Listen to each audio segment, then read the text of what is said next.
Jaar 4 voedselproduksie, leerpapier.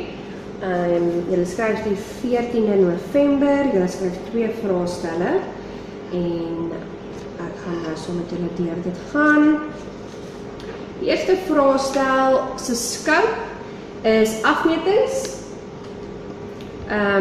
Ons het hersiening oor afmetings gedoen, alles is in julle boek, soos ons dit gedoen het ons dit gemerk, dan het ons siektes gedoen, anemie, hipertensie, koronêre hartsiektes en cholesterol.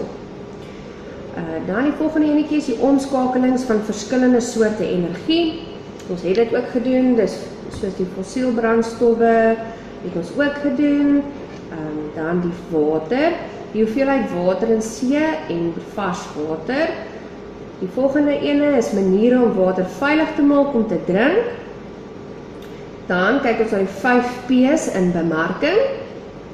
Dan moet julle die volgende terminologie ken, is roer, rooster, bak, braai, kap, pocheer, klits, week, puree en vlok. Dan gaan daar 'n gevalle studie oor sjokolademousse wees. Ons het sjokolademousse as 'n prakties gedoen in die klas. So julle sal deur daai resep kan gaan, net om weer 'n bietjie te kyk hoe julle dit gedoen het. Dan moet julle kyk na eiers, metodes hoe ons eiers kan skei. Die belangrike ding om te onthou wanneer eiwite geklits word. En dan kyk ons na 5 maniere om jou kombuis netjies en skoon te hou. En die laaste ene is vis. Maniere om vis 'n beskermende laag te gee en redes waarom vis bedek is met 'n omhulsel voordat dit gebraai word. Dan gaan ons na vraestel 2 toe. Die scope van vraestel 2 is ken apparate en hoe om berekeninge daarmee te doen.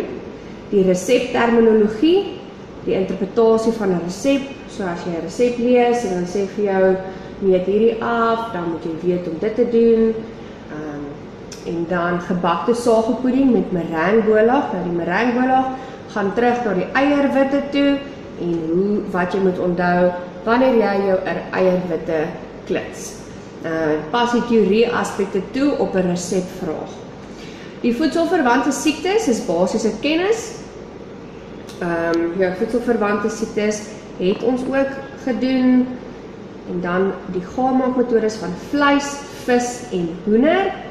Die laaste enetjie van vraestel 2 is jou entrepreneurskap.